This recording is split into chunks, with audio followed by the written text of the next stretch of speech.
I started to work with Nagesh and his team to decorate the altar at the center, I found out that Nagesh had a secret desire, or should I say a burning desire, to decorate the ashram in Puttaparthi for Swami.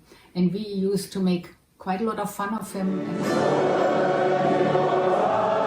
That we are going to decorate Prasanthi Nilayam one day, so be careful, make sure that it is done, it is done with perfection. 2004, Baba come into my dream and tell me that he is writing a book, and has told me that name of the book is Decorating the Decorator, and author of the book will be my name. So I didn't understand. So same dream he asked me, why don't you come and decorate my house?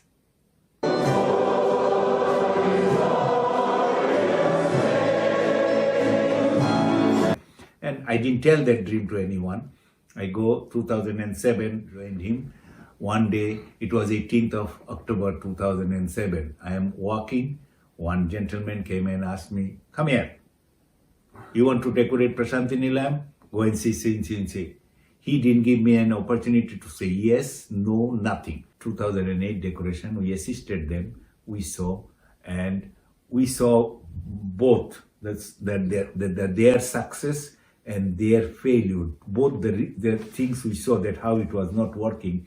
Then and there, Baba more or less like prompted that if we are doing as our own center, one group. And there are some of the former decorators who were called European, those 16 countries, few from there and few from the future 2010 group, the South Africa, they can join us and to help in case whatever it is needed. That's how we came to the conclusion that we will do in 2009. It's been a great journey. A divine boon of decorating and setting up an altar in our own Prasanthi Nilayam in 2009. I went in 2008. I saw all the odd things, the big garage door, a little window here, a little window there, a big column, a skinny column, a tall column. It was totally overwhelming. And I thought, I don't know if we can ever get that off the ground, because it seemed nearly impossible. Try to give the audience an understanding of the amount of preparation that went in. It was enormous, the work that was involved in that whole project. It was non-stop. I think we worked on this for a year, nearly every other day on it. And every weekend we used to have a meeting. We had a meeting, right? Yeah. The meeting lasted 2 hours, 3 hours, more or less. So that itself, it would take 52 weeks, so the automatic 100 hours meeting has gone. Every day, every member, every leader was 24/7. They have been working how to do. That part is again countless. Because each group had to develop whatever area they were in. Yeah. So it took a huge amount of time. And we had a good facilitator too, that was Sudhaka. I mean, he kept us on our toes, because he had a list every meeting, and he had written down, okay, this, and this we are going to do. It's coming along great. We have done the first night.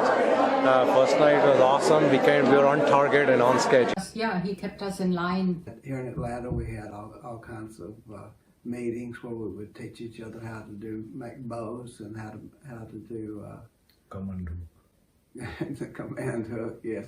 How to tie knots. Cut stars.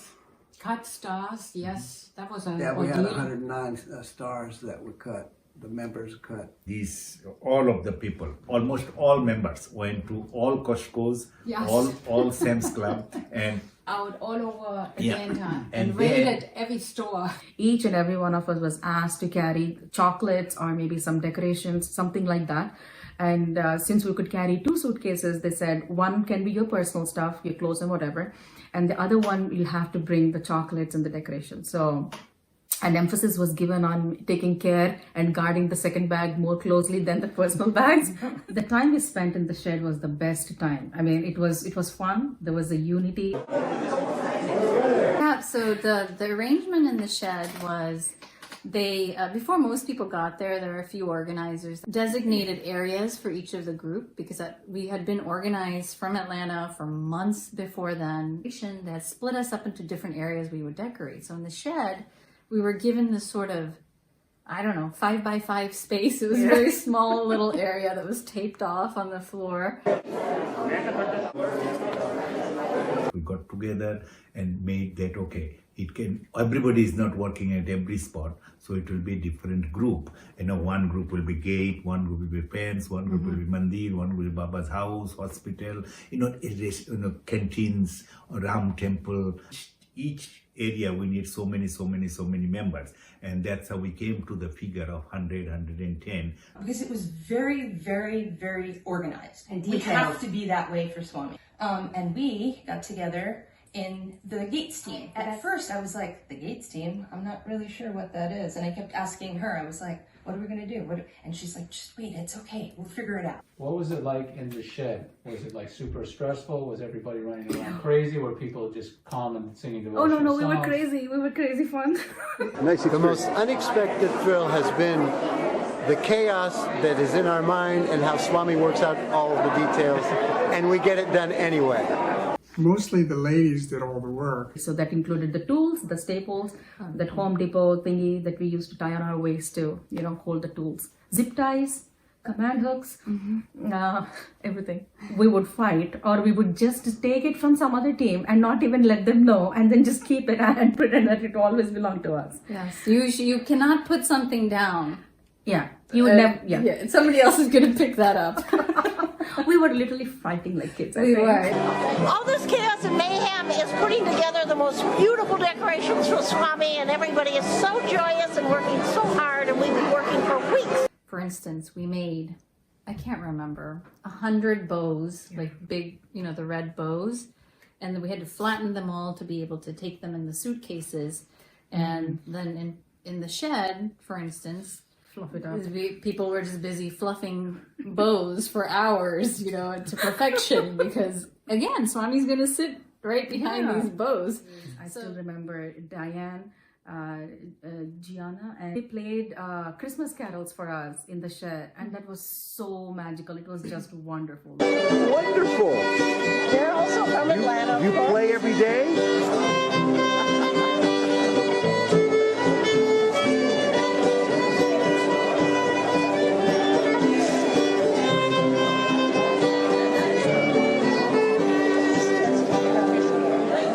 We were coming to do service, and we weren't sure if we were going to be in decorating or the choir, and they needed us here, so we thought, well, we'll do both, so we'll decorate things and then we'll add some music. But we had our little sections, and we were very protective of our little sections because, we would mark our territories.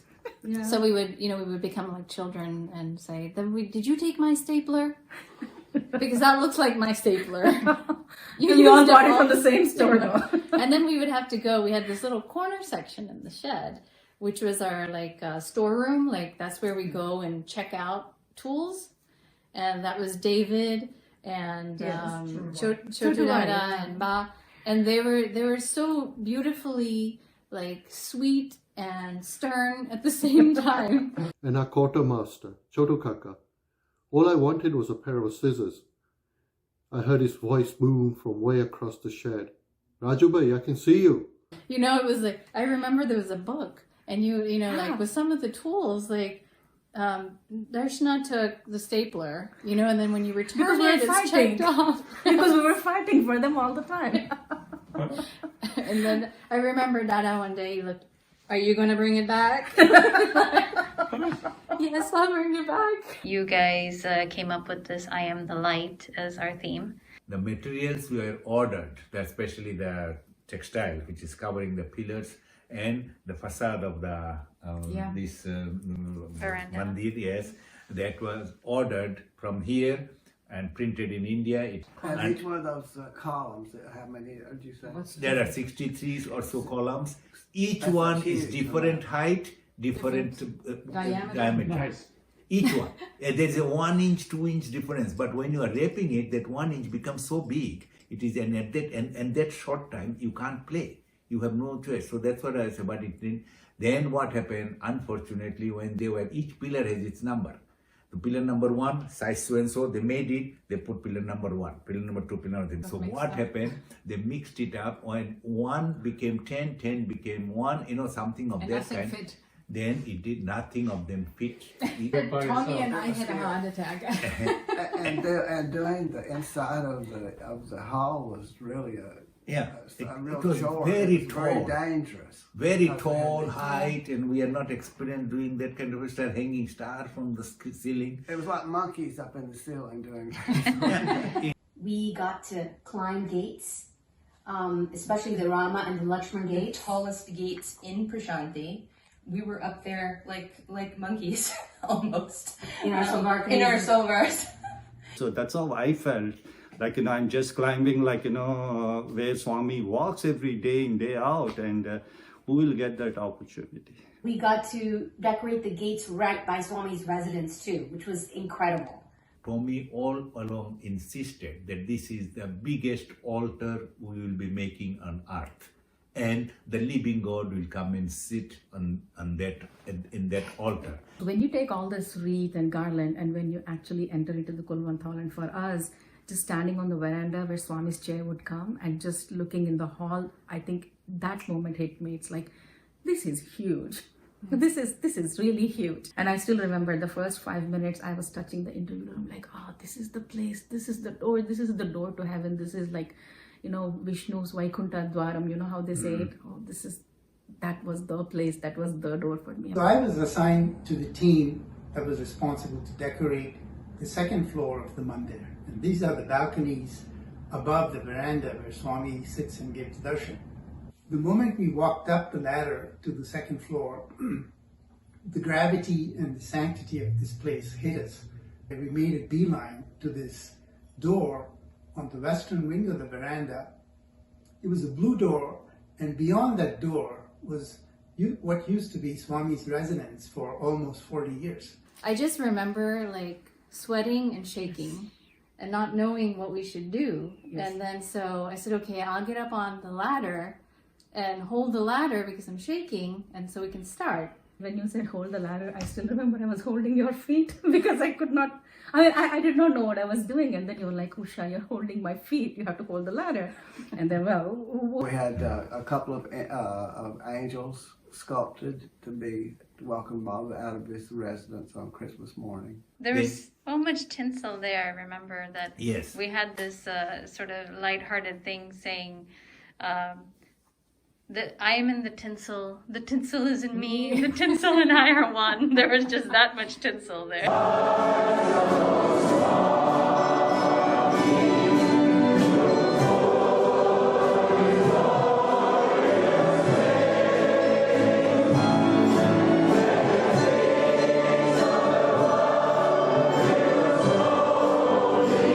I was given the chance to sew the rays of sun, what we call the sunburst, that was placed behind the statue of Ganesha, and that was supposed to reflect the effulgence or the rays of light that come from Swami. When we were there working, we could actually walk to the mandir and stand in the mandir if we were working. Or at least pretending to be working. I was getting to that. I was just getting to that. I still remember the 24th night when we completed all the decoration. When we were about to leave, Narendra, who used to be the in charge of the Kulwanthal, he came and he asked us, you guys may not get this chance again.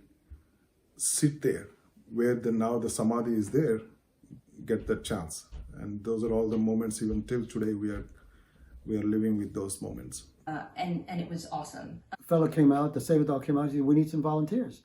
So I went, okay, I'm free. It was to do the decorations on Swami's building. And so where we were putting the decorations was right below Swami's window. So I said, why don't we do some Gayatri while we're up here? And of course, the Sevadals, very protective about Swami. So when they heard us chanting the Gayatri, they kind of relaxed. And so we started doing Gayatri to Swami at his window. And that was a very, very meaningful time for me. So at the last minute, we were asked to help with decorating the Sarvadharma stupa that is outside of Swami's window. We literally climbed to the top where the lotus comes up, and we were sitting there, and you could feel Swami's energy.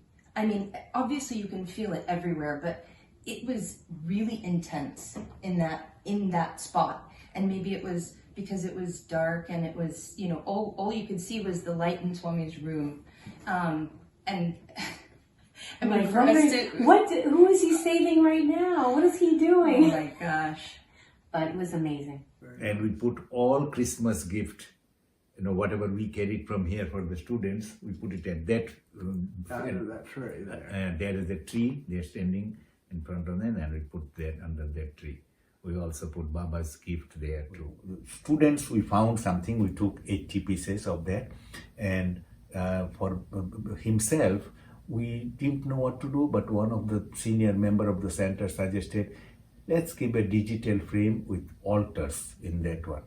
So we played the altar photos were there are 80 photos, and then there was the background music was Kevin Kern playing. Baba was passing through and he asked, what are these?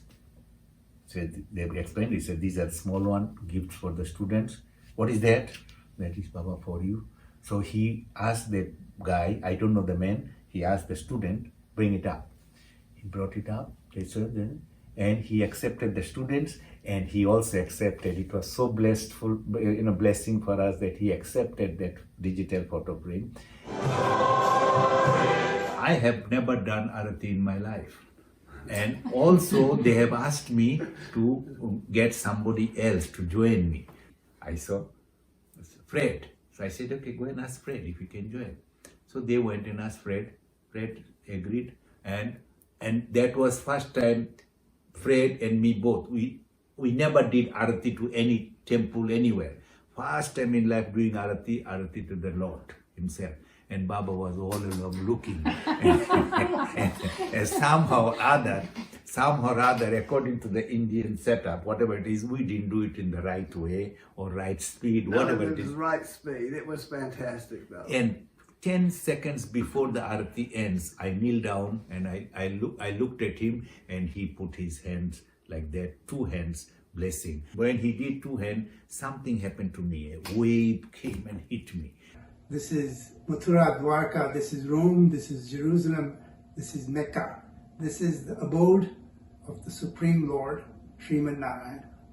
And, we all hear in the Ramayana of the citizens of Ayodhya getting excited to decorate the streets and the palace of Lord Rama when he came back victorious after defeating Ravana. Or in the Mahabharata, we hear about how the residents of Dwaraka and Mathura and Vrindavan would decorate the streets to welcome Sri Krishna. This was very similar. Swami gave us this great opportunity in this life, which is the best life we've all had, to decorate his home. And thank you, Swami.